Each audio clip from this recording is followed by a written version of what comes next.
Diga assim para o seu irmão: meu irmão, em quem você tem confiado? No que você tem confiado? Confia em mim não. Confia em papai. Amém? Amém? Amém, povo de Deus. Mas hoje nós iremos falar em 3 pontos da confiança, tá? Deixa eu só abrir aqui. 3 pontinhos da confiança. E aí eu gostaria que nós abríssemos primeiro em Gênesis. Vamos abrir em Gênesis 15. Gênesis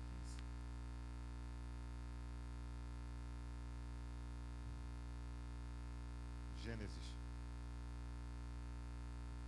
Gênesis 15. Quando você encontrar Gênesis 15, você fica de pé, dá uma glorificação ao nome do Senhor, reverência à palavra dele. Qual o título que tem na tua Bíblia aí? A aliança de Deus com Abrão. Nem Abrão ainda, é Abrão. Amém? Aliança de Deus com Abrão.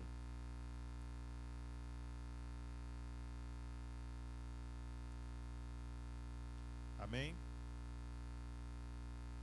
Eita Jesus. E vamos ler a partir do versículo 4. Amém?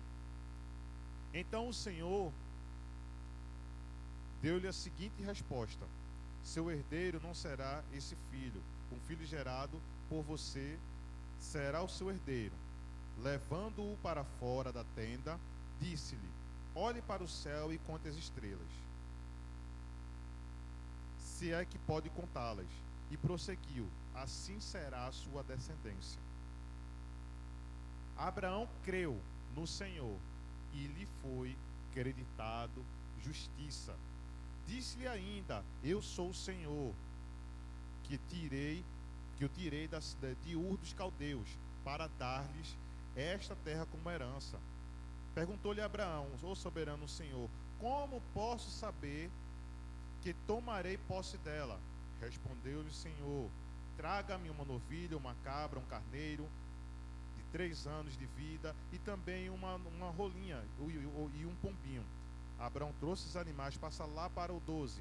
Ao pôr do sol, Abraão foi tomado de sono profundo, e eis que vieram sobre ele trevas densas e apavorantes. Então o Senhor lhe disse: saiba que esses são os seus descendentes, serão estrangeiros numa terra que não lhes pertence, onde também serão escravizados e oprimidos por 400 anos. Mas eu castigarei a nação a quem servirão como escravos, e depois de tudo sairão com muitos bens. Você, porém, irá em paz, e os seus antepassados e será sepultado em boa velhice. Na 4ª geração, os seus descendentes voltarão para cá, porque a maldade dos amorreus ainda não foi atingida a medida completa. Depois que o pôr do sol se pôs e veio a escuridão, eis que um fogareiro esfumaçante com uma tocha acesa passou entre os pedaços dos animais. Naquele dia o Senhor fez a seguinte aliança com Abraão: aos seus descendentes dei esta terra, desde o ribeiro do Egito até o grande rio, o Eufrates, a terra do Egito até o rio Eufrates, a terra dos cananeus, dos quenezeus, dos cadomoneus, dos iitas, dos ferezeus, dos reafins, dos amorreus, dos cananeus, dos jebuseus e dos girgazeus. Amém? Pai querido, no nome de Jesus, nós queremos dedicar todo o nosso entendimento ao Senhor. Queremos dizer que temos dependência só do Senhor, no nome de Jesus. Que a sua palavra repouse em nosso coração e ela frutifique, Senhor Deus, no nome precioso e poderoso de Jesus. Amém, povo santo? Poder sentar. Aleluia. Eita Jesus. Primeiro ponto da confiança. Eu gostaria que você prestasse atenção no que Deus lhe prometeu. Confie no que Deus prometeu para você. A partir dessa confiança você vai crer. No versículo aqui acima, no versículo 6, vem dizendo: Abrão creu e lhe foi acreditado como justiça. Talvez nós estejamos muito longe ainda de escutar a voz do Senhor, mas não por conta de Deus, por conta dos nossos ouvidos não estarem ligados na voz dele.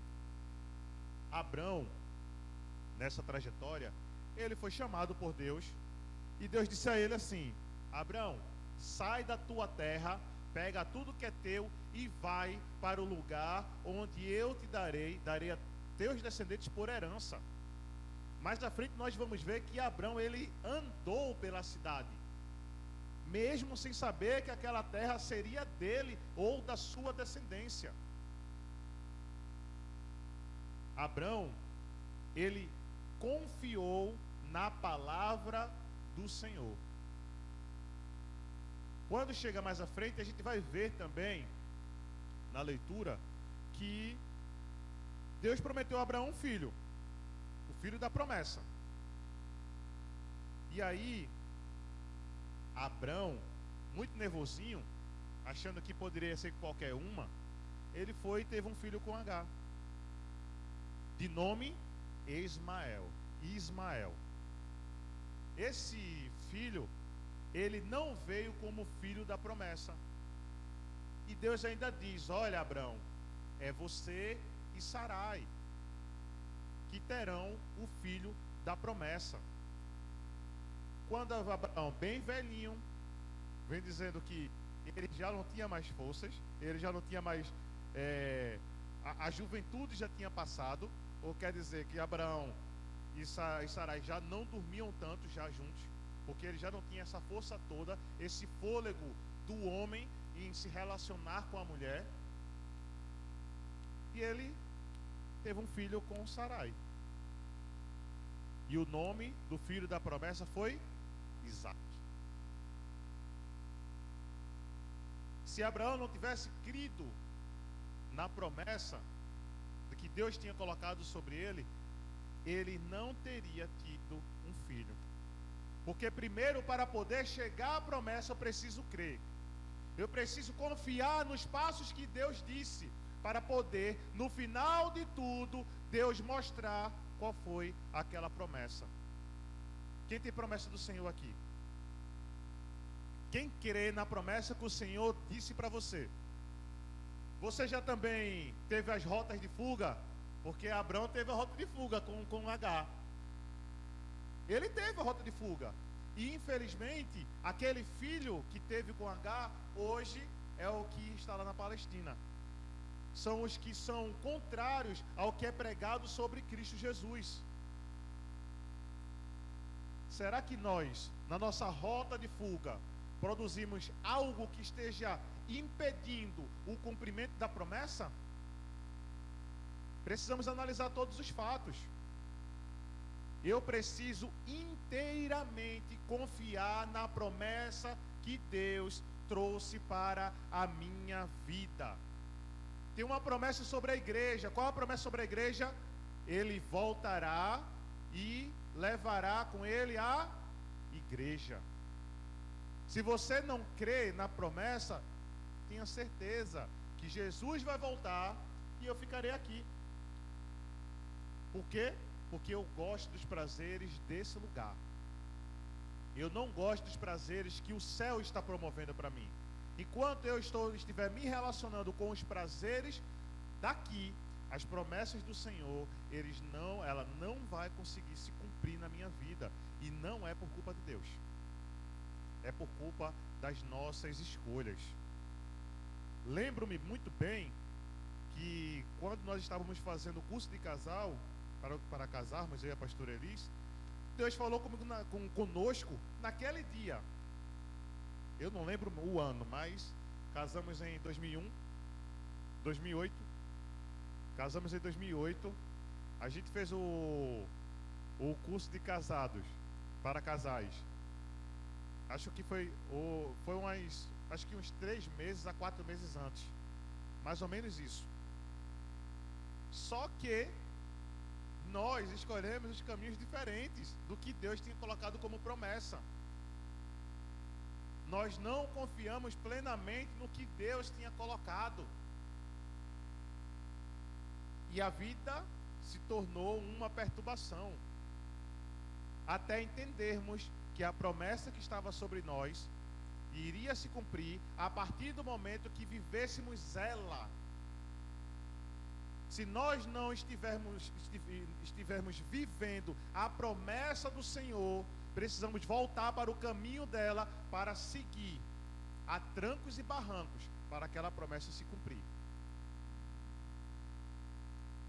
Abraão e Sara passaram por diversas dificuldades. Abraão foi para o Egito junto com Sara. Sara ficou lá com o faraó. Depois foi resgatado. Depois se separou de Ló. Mas a promessa se cumpriu na vida de Abraão e de Sara, a partir do momento que eles confiaram no que Deus disse para eles.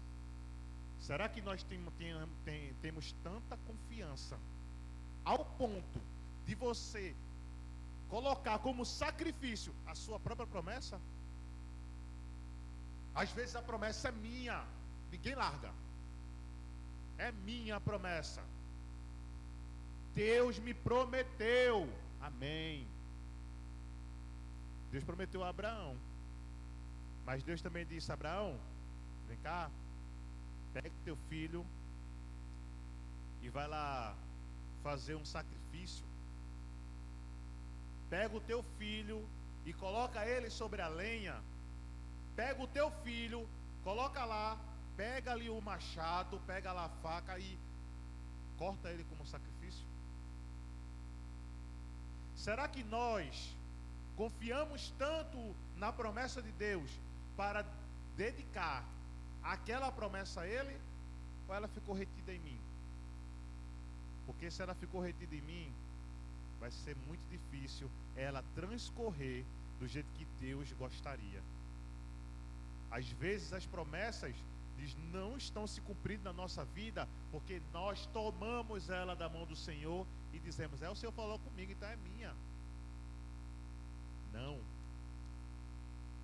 Isaac foi o filho da promessa que gerou Jacó, que gerou as 12 tribos, que gerou hoje o cristianismo que chegou aqui para mim e para você. Se ele não tivesse abrido mão dessa promessa para o Senhor, não teria se cumprido. Larga a mão da promessa, dedica ela a quem é o dono de fato e verdade. Deus te falou, mas é dele. A promessa que ele colocou sobre a minha e sobre a sua vida é para ele, não é para nós não. Nós nos enganamos quando pensamos dessa maneira. Olha, Deus me mostrou por revelação, pastor, que eu vou para, sei lá, Estados Unidos. Amém. Pega essa tua promessa e entrega a Ele. Porque senão tu não vai sair nem de Pernambuco. Porque acha que a promessa é minha. Ela é para mim. Diga assim: a promessa é para mim, mas não é minha, é do Senhor. Amém?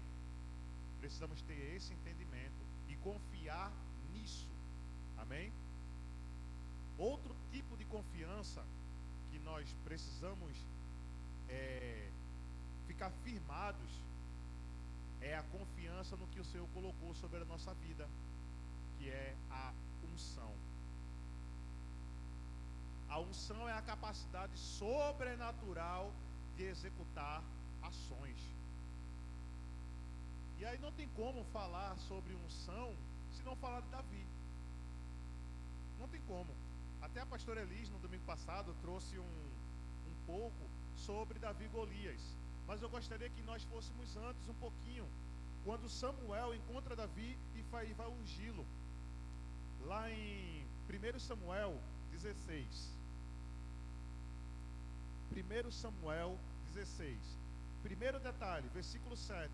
O Senhor, contudo, disse a Samuel: não considere sua aparência e nem a sua altura, pois eu o rejeitei. O Senhor não vê como o homem. O homem vê aparência, mas o Senhor vê o coração. Passando lá para o 12, Jessé mandou chamá-lo. Isso daí mandou chamar o filho mais novo, tá? Ele veio. Ele era ruivo, de belos olhos, boa aparência. Então o Senhor disse a Samuel: é este, levante-se e unja-o.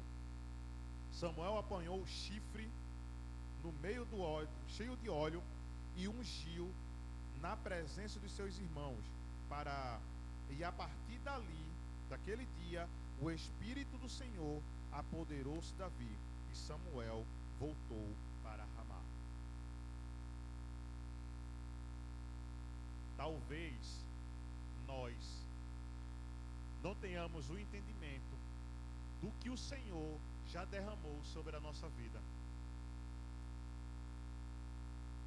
A cobertura nossa, que vem do Senhor, pastora Érica, existe uma unção de ousadia, intrepidez gigantesca. Unção profética, apostólica, missionária. Não existe? Existe. Mas até onde eu confio nisso? Eu recebo a unção a que eu honro. A unção que eu honro é me dada, é transferida para a minha vida.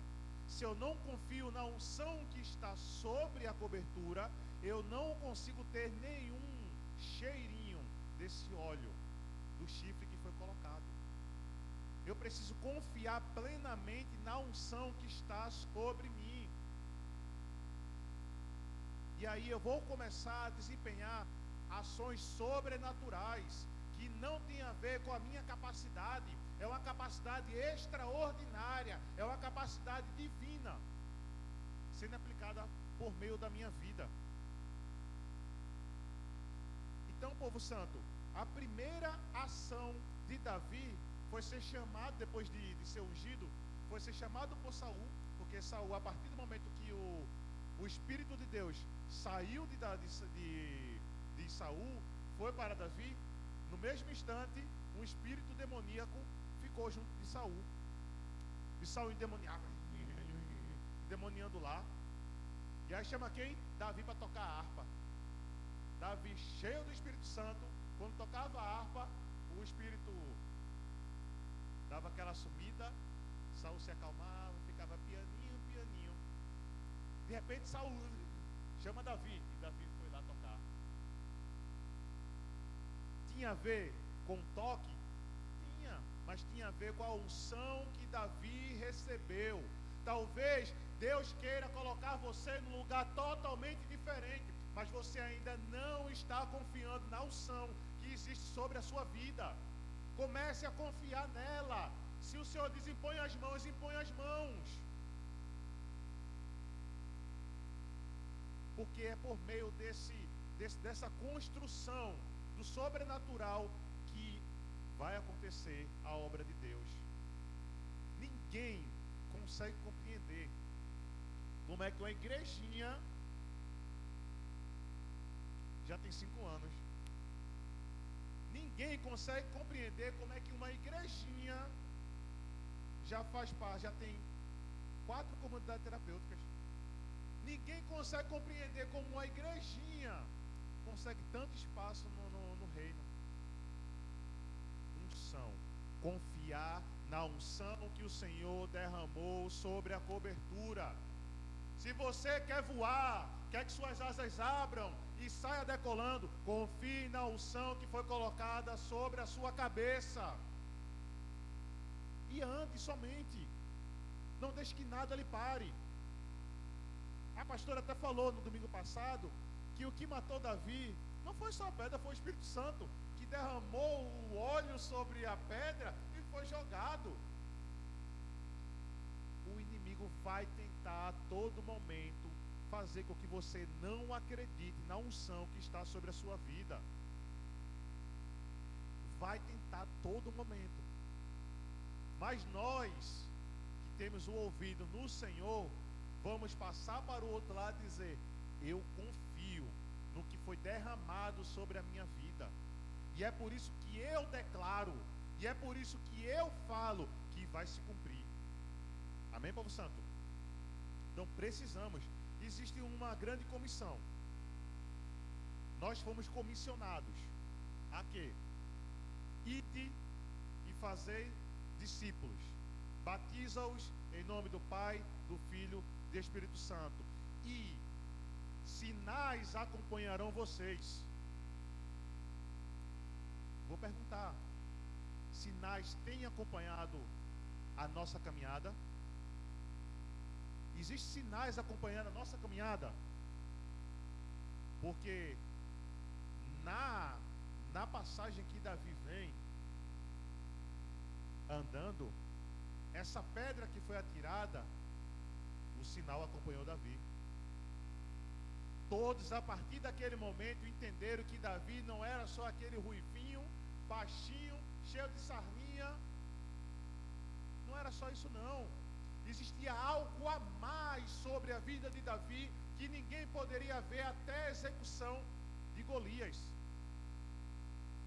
Talvez você se veja muito pequenininho no reino, muito pequeno, mas eu quero te dizer o seguinte: é que se você confia na unção que você tem, na unção que está sobre a sua vida, você se tornou grande no reino, e o inimigo tem que cair.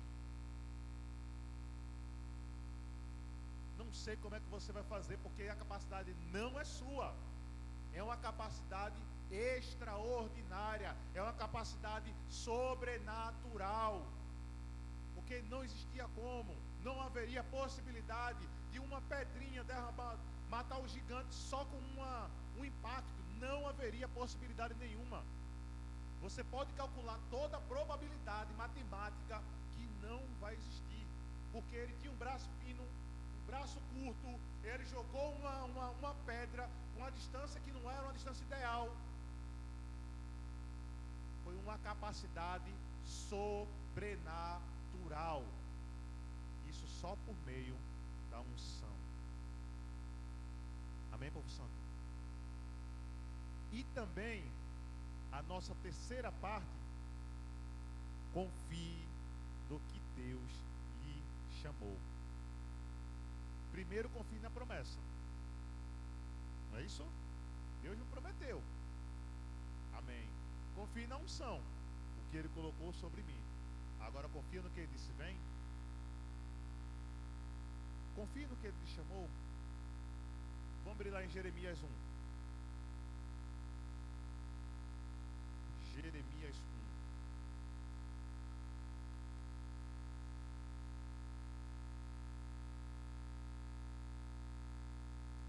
Jeremias 1.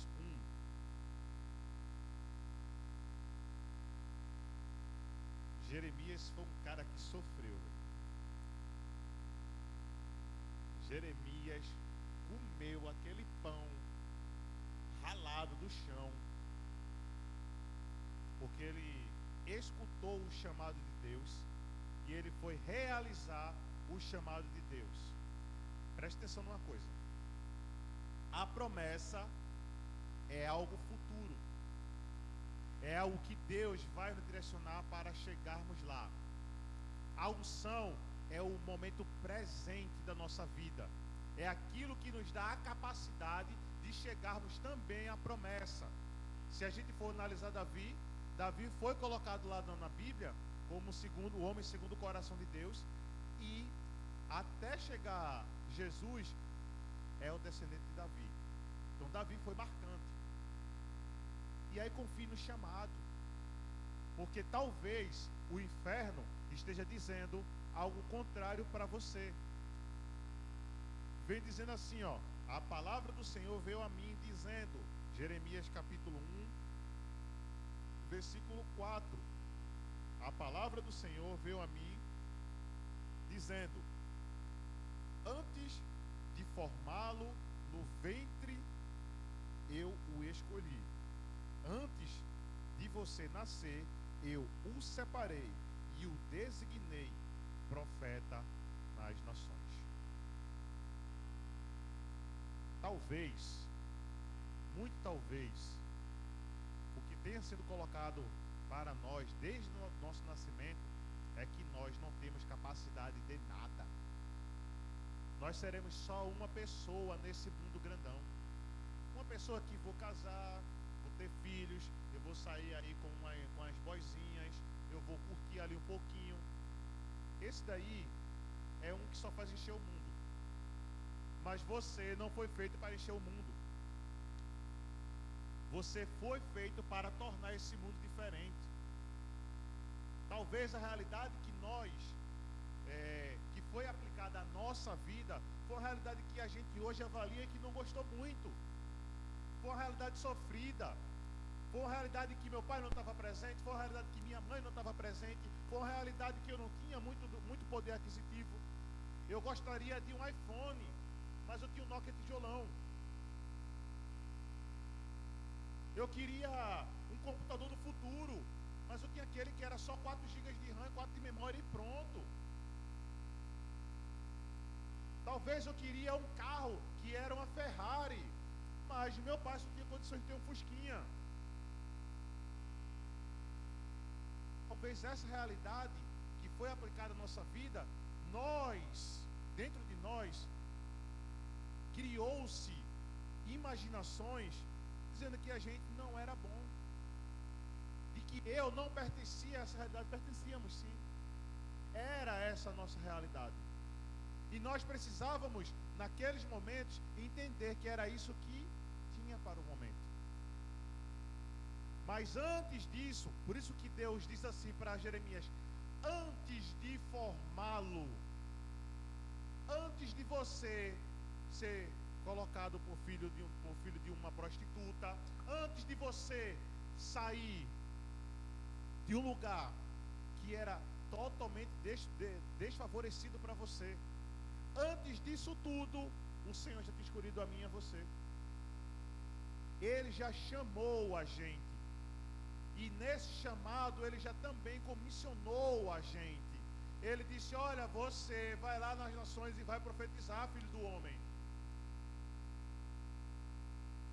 E talvez você ainda não creia, talvez o nosso entendimento ainda não chegou nessa confiança do que Deus falou comigo e com você.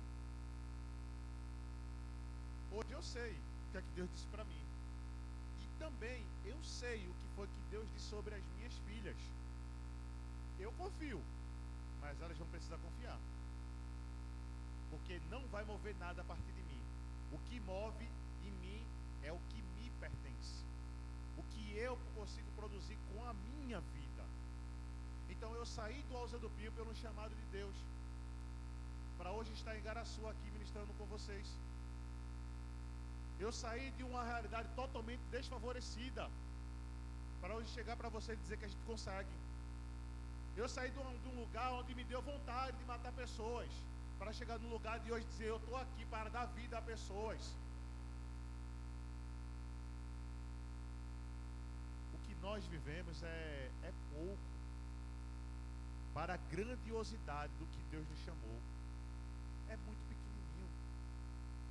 Então nós precisamos confiar plenamente no que o Senhor nos chamou. Eu fico imaginando, a gente já falou sobre isso, quando Pedro estava lá no barco, na beira da praia, né, do mar lá, pescando, junto com o seu irmão. Jesus só passa e diz: vem. Jesus não explicou nada. Jesus só disse: vem. Às vezes a gente quer uma explicação literária de Jesus, dizendo: meu filho, eu quero que você venha por conta disso. Não. Você confia em Jesus? escute só o que ele disse, vem e vá. Somente isso, porque o restante é com ele. Eu não preciso fazer nada relacionado a isso, eu só preciso obedecer à voz de quem me chamou. Então, para esta tarde, povo santo, povo amado do meu Pai, confie. Vocês tiveram revelações durante esses 5 domingos de como trazer o olhar para a confiança no Senhor, para poder transicionar, mudar de lugar. Porque esse lugar que a igreja ocupa às vezes, quando eu falo a igreja, é a igreja total, não é a congregação, é a igreja na sua totalidade. A igreja ainda tem passos muito melindrosos, pelo que Jesus já falou, passos muito melindrosos em tudo que foi aberto aqui dentro. Jesus disse para a gente: toda a autoridade que está sobre a minha vida eu vos dou. Ide, pregai, expulsai, curai. O que é que está acontecendo com a igreja? Falta de confiança no que o Senhor disse. Aqueles passos que é o concreto que a pastora Elis trouxe, o concreto da execução da fé, que é os passos. Cadê?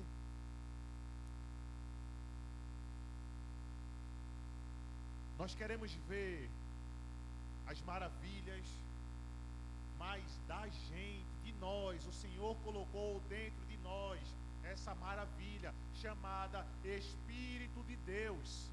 Ele colocou dentro de nós a autoridade que está acima de todo nome, que é o nome de Jesus.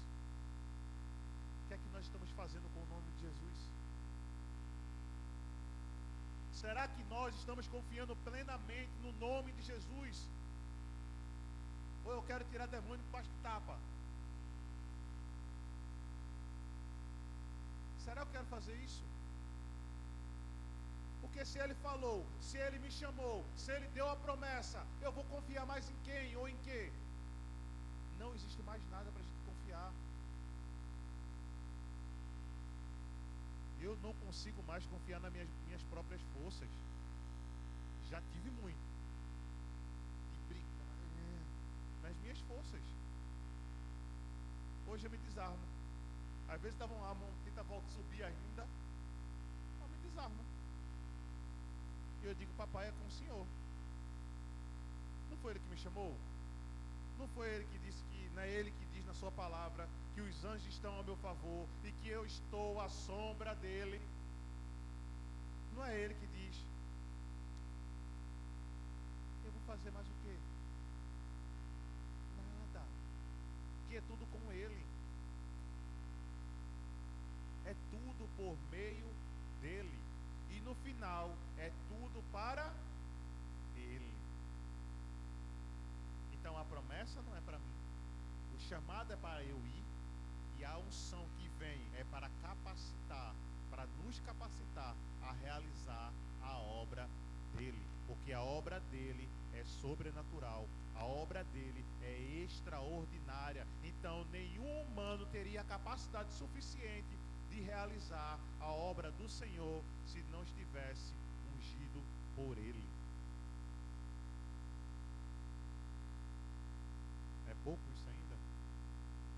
Não. É a medida certa.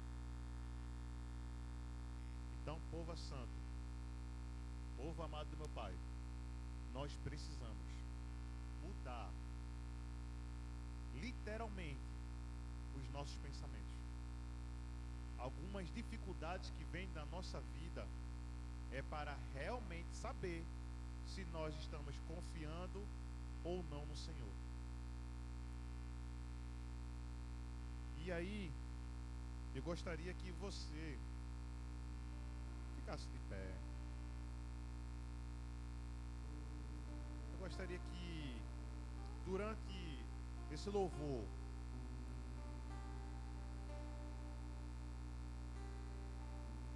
você coloca seus pensamentos totalmente ligados ao Senhor.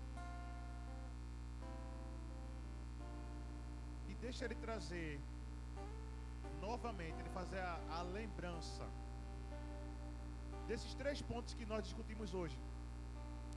Para que eu fui chamado, para que eu fui capacitado e qual foi a promessa que Ele trouxe para mim. Deixa o Senhor falar com você. Porque eu sei que Ele já estava aqui há muito tempo. Ele já trouxe as revelações durante todo o início do culto até agora. Aquela busca para a resposta que você queria, tenho certeza que Ele já chegou para você. Mesmo você que veio sem querer resposta nenhuma, Ele ainda falou com você. Porque Deus é bom. Deus é muito bom. Agora deixa Ele trazer a sua memória. Para que Ele lhe chamou. Qual foi a capacidade sobrenatural que Ele trouxe sobre a sua vida. E a promessa que está lá à frente. Amém?